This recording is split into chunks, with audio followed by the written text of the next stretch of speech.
Hello everyone, welcome to Math Nerd. Now no more fear of math. अब math से marks कम नहीं. तो guys I hope आप लोगों को हमारे इस चैनल पे हमारा कंटेंट बहुत ज्यादा पसंद आ रहा है. तो आज की इस क्लास में हम डिस्कस करने वाले हैं क्लास 10th मैथ्स.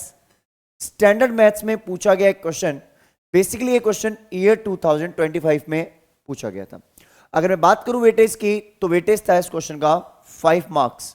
5 मार्क्स में क्वेश्चन पूछा गया था.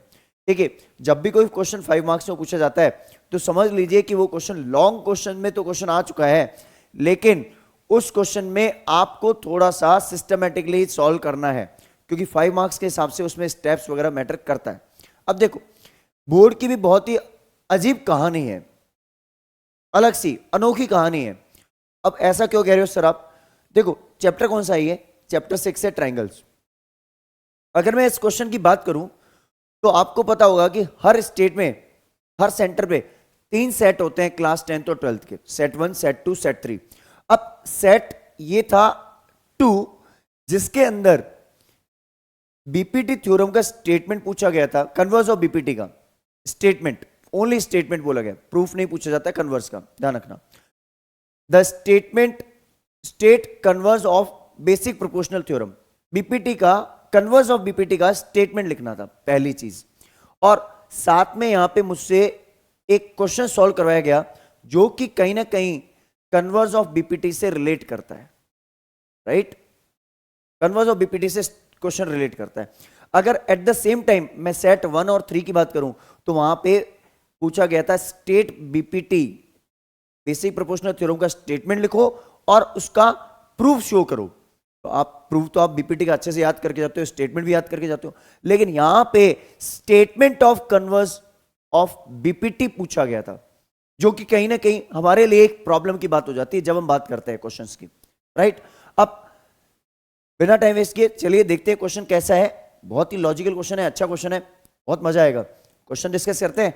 तब तक आप एक काम कीजिए, अगर आपने चैनल को अभी तक लाइक शेयर और सब्सक्राइब नहीं किया तो वो कर लीजिए, बिकॉज यहां पे डेली कंटेंट अपडेट हो रहा है फ्रॉम क्लास 9 to 12th, और स्पेशली यहां पे क्लास 10th और 12th के लिए पीवाईक्यू सीरीज स्टार्ट हो चुकी है, जिसमें different types of different variety of questions discuss हो रहे हैं बाय द टाइम अपडेट होते हैं. ठीक है, तो बेसिक के लिए अलग पीवाईक्यू सीरीज है, स्टैंडर्ड के लिए अलग है, काफी सारे क्वेश्चंस हैं, एंजॉय कीजिए और एक एक वीडियो डेली देख सकते हैं आराम से.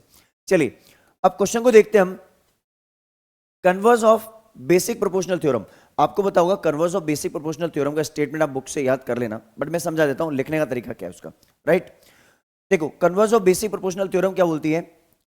इन a triangle, in a triangle, अगर किसी ट्राइंगल के अंदर, देखो आपको याद कैसे करना है. In a triangle if a line is drawn parallel to, if a line is drawn parallel to third side, then it divides the other two sides in equal ratios. If a line is drawn parallel to third side, yeah, one side, then it divides the remaining two sides in equal ratios. एक ऐसी line जो कि किसी triangle में एक side के parallel है, तो रिमेनिंग दोनों साइड्स को इक्वल रेशियोज में डिवाइड करती है. That line divides the remaining two sides in equal ratios. ये हमारा बेसिक प्रोपोर्शनल थ्योरम का स्टेटमेंट है जो आपको पता होना चाहिए. तो मैं यहां लिख लेता हूं, ये स्टेटमेंट आप खुद से लिख लेंगे.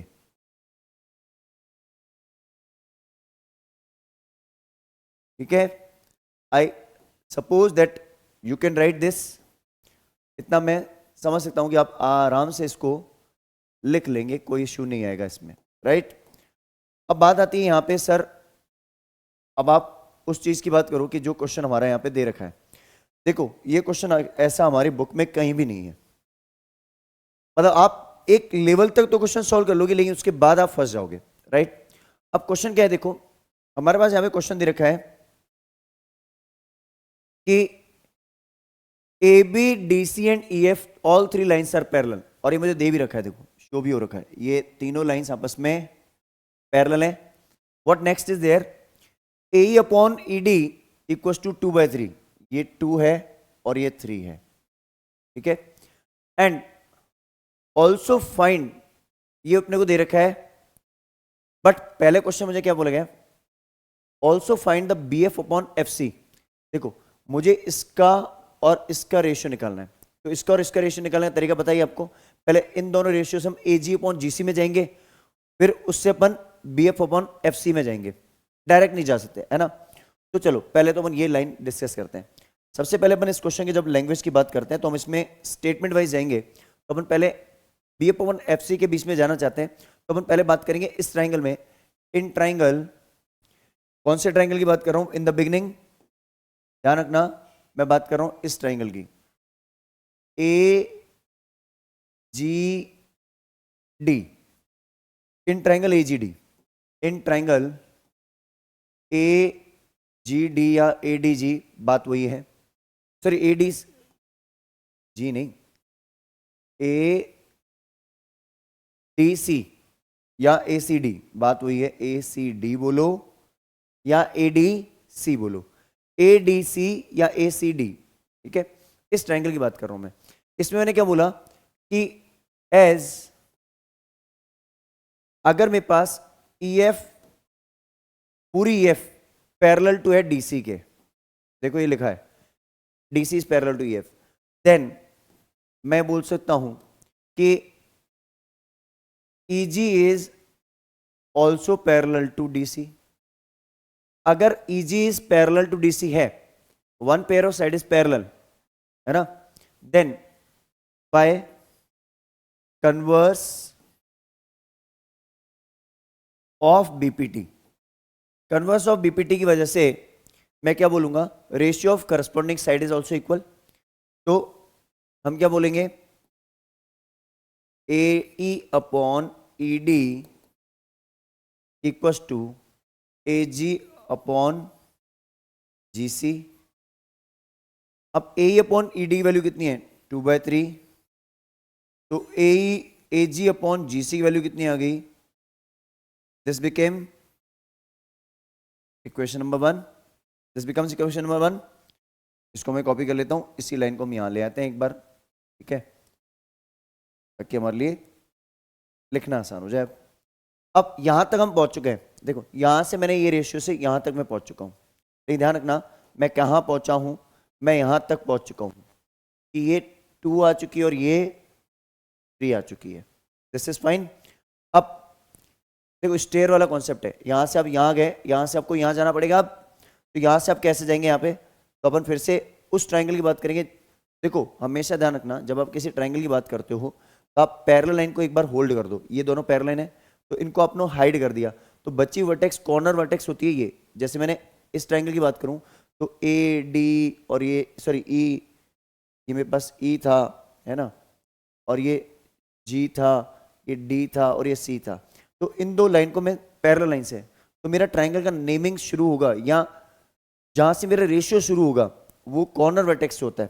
तो ऐसे जब मैं बात करूंगा सेकंड केस में, जब मैं ट्राइंगल को चूज करूंगा, तो मैं ट्राइंगल जब चूज कर रहा हूं तो मेरी लाइनें पैरेलल है, ये GC is parallel to AB, तो कॉर्नर वर्टेक्स कौन सी है, C। तो मैं यहां पे in triangle CAB, in triangle CAB, देखो मैं कॉर्नर वर्टेक्स का कॉन्सेप्ट क्या होता है, कॉर्नर वर्टेक्स का कॉन्सेप्ट ये बोलता है कि ये लाइनें आपके पैरेलल जा रही हैं ऐसे, ये A है, ये B है, ये पैरेलल है इसके, ये GF है और ये C है, ठीक है। ये चीज ध्यान रखना, हमेशा रेशियो कॉर्नर वर्टेक्स से स्टार्ट होता है। जब आप रेशियो लिखोगे तो आप यहां पे क्या बोलोगे, एज, फिर से अपन वही बोलेंगे पूरी लाइन, as AB is parallel to EF, then AB is parallel to GF, ठीक है। पूरी लाइन पैरेलल है तो इसका कुछ पोर्शन भी पैरेलल होगा। Then by converse of BPT, converse of BPT ले लेंगे अपन है ना। कन्वर्स ऑफ BPT में मैं क्या बोलूंगा, कन्वर्स ऑफ BPT से मैं सिंपली यहां पे एक लाइन बोलूंगा and that line is, converse of BPT से अपन बोल देंगे कि रेशियो अपना जहां से शुरू होता है, देखो ये लाइन दोनों पैरेलल है तो इनको हाइड कर दो, इनको हाइड कर दिया, बची कॉर्नर वर्टेक्स क्या, C, तो C से रेशियो स्टार्ट होगा, तो CG या जीसी बोल दो, सीजी बोल दो, जीसी बोल दो, बात वही है। आप जीसी बोल सकते हो इसको, तो जीसी अपॉन एजी बोल दो या जीए बोल दो, सीजी अपॉन जीए बोल दो। नाम इसलिए मैं ऐसे लिख रहा हूं क्योंकि ये सेम चीज यहां लिखी हुई है इसलिए। इक्वल टू किसके होगा, मुझे रेशियो कौन सा निकालना है, ये इसको लिख दो F C upon B F, क्योंकि रेशियो अपन कॉर्नर वर्टेक्स से स्टार्ट करते हैं, ये चीज ध्यान रखना। अब आप बोलोगे सर मुझे तो वैल्यू ए जी अपॉन जी सी की दे रखी है, तो रेसिप्रोकल, एक रेसिप्रोकल, ठीक है, एक रेसिप्रोकल। जैसे मैं इसका रेसिप्रोकल लूंगा A G upon G C equal to B F upon F C. अब इससे मुझे वैल्यू मिल गई, ए जी अपॉन जी सी वैल्यू 2/3 है, equal to B F upon F C, इसकी वैल्यू भी कितनी आ गई, 2/3 आ चुकी है। लेकिन ए जी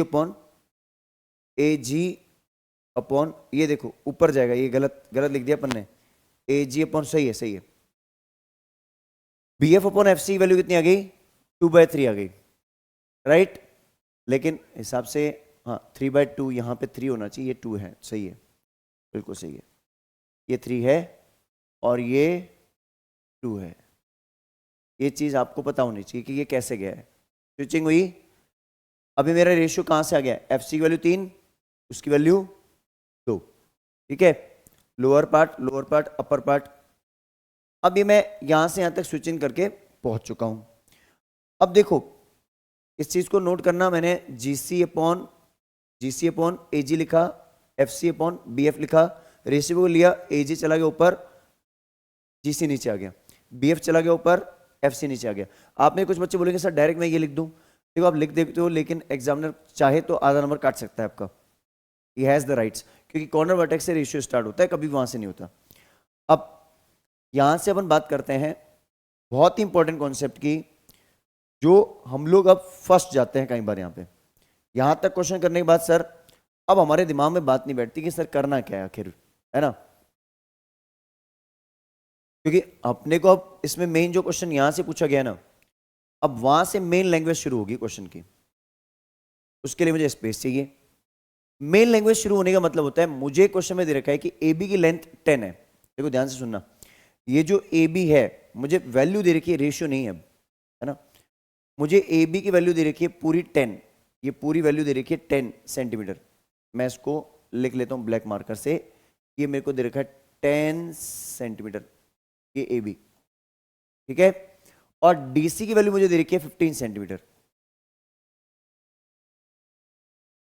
अब मैं आपको कॉन्सेप्ट बता दूंगा अभी इसमें क्या फॉलो होगा, ठीक है। अब इसमें हम फॉलो करेंगे concept of similarity, concept of similarity कैसे, देखो आपसे इसमें पूछा गया है find the length of E F, मैं पहले समझा देता हूं फिर इसको लिखवा दूंगा मैं। ई एफ की वैल्यू पूछ रहा है, देखो अपने पास ये फिगर है, कुछ ऐसा फिगर है, कुछ यूं जा रहा है फिगर, राइट। ये मेरा हो गया ए बी, ये डी सी, और ये ई एफ, और ये जी। देखो ध्यान से समझना, मैं अच्छे से समझा रहा हूं ये चीज। देखो अगर मैं सिमिलैरिटी फॉलो करता हूं, मैं बोल दूं ये वाला ट्राइंगल इस पूरे ट्राइंगल के सिमिलर, अगर दो ट्राइंगल सिमिलर, अब आप बोलोगे सर कैसे, ए सिमिलरिटी से, क्योंकि दोनों ट्राइंगल में एंगल ए कॉमन हो गया, और ये वाला जो एंगल है इसको हम बोल दिया लाइंस पैरेलल है, तो करस्पॉन्डिंग एंगल बोल दूं, करस्पॉन्डिंग एंगल हुआ कि नहीं हुआ, तो बाय करस्पॉन्डिंग एंगल ये दोनों ए से सिमिलर हो गए दोनों ट्राइंगल। अगर ये सिमिलर हो गए तो अब मैं रेशियो ऑफ करस्पॉन्डिंग साइड्स लूंगा। कैसे ले सकते हैं रेशियो ऑफ साइड्स, आपको पता है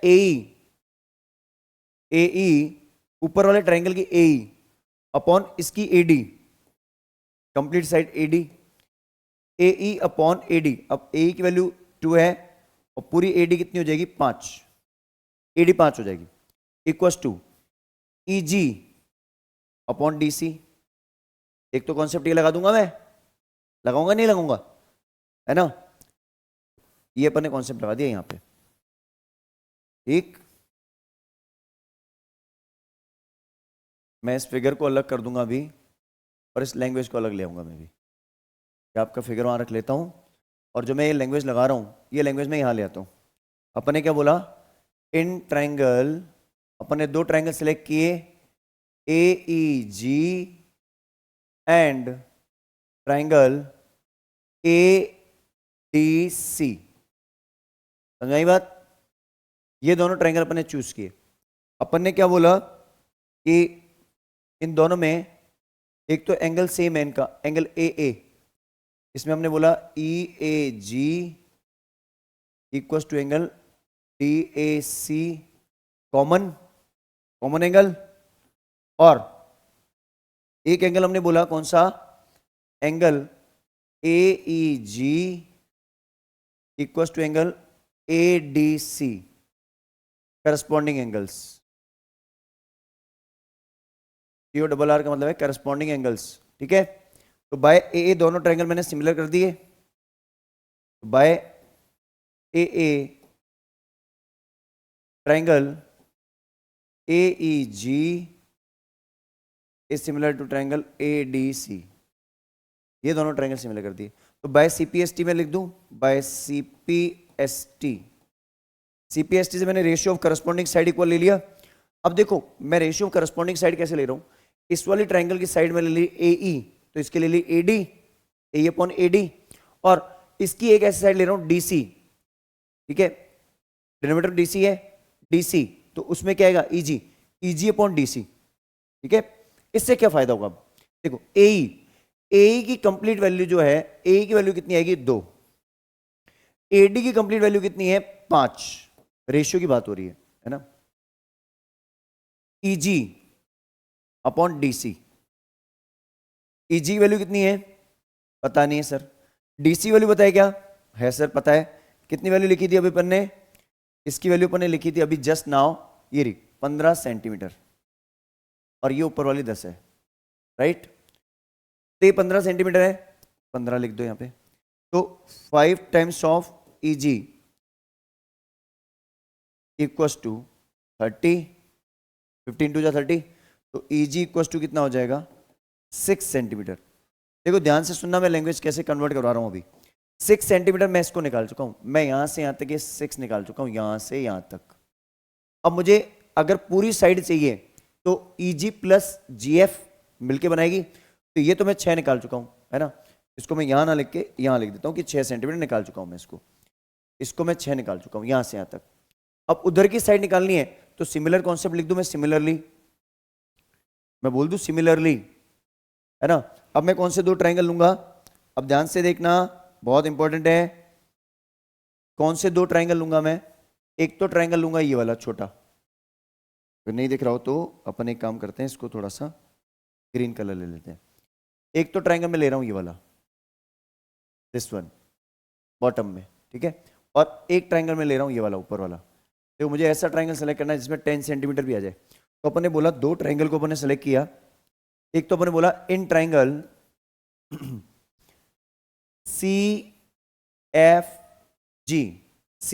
जी एंड एक बड़ा ट्रायंगल ले लेते हैं C B A, CFG CBA। उससे क्या हुआ, देखो उससे फायदा क्या होगा, दिस ऑल्सो, ये भी अपना जो है AA से सिमिलर हो जाएगा, ये दोनों ट्रायंगल AA से सिमिलर है। कैसे, वही एक तो एंगल इसमें कॉमन है FCG, बीच वाला एंगल कॉमन है दोनों में, FCG इक्वल्स टू BCA, वही कॉमन जो मैंने वहां पे यूज किया था, कॉमन एंगल है। और एक मैंने करस्पॉन्डिंग एंगल ले लिया, कौन सा, CFG इक्वल्स टू angle CBA, corresponding angles, CO double R का मतलब है करस्पॉन्डिंग एंगल्स। तो by AA triangle CFG is similar to CBA, हो गया नहीं होगा, दोनों ट्रायंगल सिमिलर हो गए। तो by CPST ratio of corresponding side ले लूं, रेशियो ऐसे लेना कि जिसमें BA और GF आ जाए, तो बी ए और जी एफ से जी एफ मुझे निकालना जरूरी है। तो यहां से मैंने लिखा सी एफ अपॉन क्या आएगा सी, अगर मैं इसकी सी एफ लेता हूं तो यहां सी बी आएगा इक्वस टू एफ जी, जो कि मुझे फाइंड करनी है, एफ जी बोलो या जी एफ बोलो, अपॉन बी ए। ठीक है, बी ए बोलो ए भी बोलो, बात वही है ना। अब देखना यहां से चीजें कितनी सिस्टमेटिकली आपके पास आ जाएंगी और आप अंडरस्टैंड कर जाओगे कि आंसर कैसे निकलना है। अब एफ सी वैल्यू आपने निकाली थी, एफ सी वैल्यू 3 है, और सी बी एंटायर सी से बी तक 3 + 2 5 हो गई ना, 5 हो गया। अब एफ जी पता ही नहीं सर, या जिसको आप बोल दो एफ जी बोलो, चलो एफ जी बोलो, जी एफ बोलो, है ना। और बी ए की वैल्यू कितनी है 10। आप चाहो तो ऐसे भी कर सकते हो, यहां से कैंसिल आउट करना आपको सिखाई चुके हुए हैं, ये आप जानते ही हैं। तो क्रॉस मल्टीप्लाई करने में एफ जी की वैल्यू कितनी आ गई, get to know that F G equal to 3 × 2 = 6 centimetre.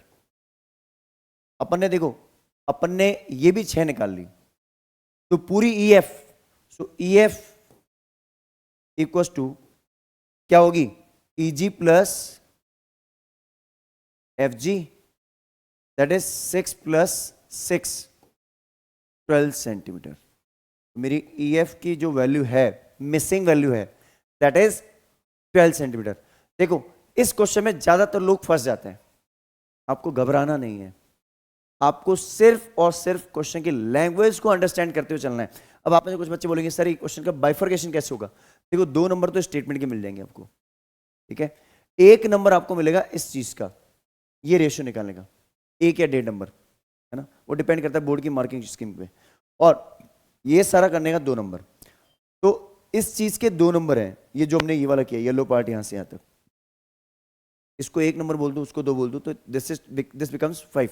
या फिर कई बार ये भी देखा गया है कि स्टेटमेंट को 1 नंबर दे दिया गया आपको, स्टेटमेंट तो पूछा है, कौन सी बड़ी बात है, स्टेटमेंट का 1 नंबर हो गया, ये पूरा कॉन्सेप्ट 2 नंबर का हो गया, और ये 2 नंबर का हो गया, एंड दिस बिकम्स 5। तो 2, 2 और 1, तो आप इतना तो गारंटी है कि आप 3 नंबर तो इसमें स्कोर कर सकते हो वैसे नॉर्मली, बट ये जो 2 नंबर लास्ट के हैं इसमें बच्चे यूजुअली फंस जाते हैं। तो हमें फंसना बिल्कुल नहीं है, हमें अच्छे से इस चीज को अंडरस्टैंड करना है। तो आपको क्या करना है, जल्दी से इसका स्क्रीनशॉट ले लीजिए।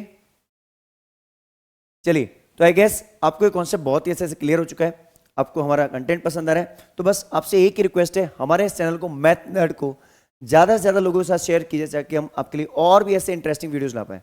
चलिए मिलते हैं किसी और वीडियो के साथ, till the time have a great day.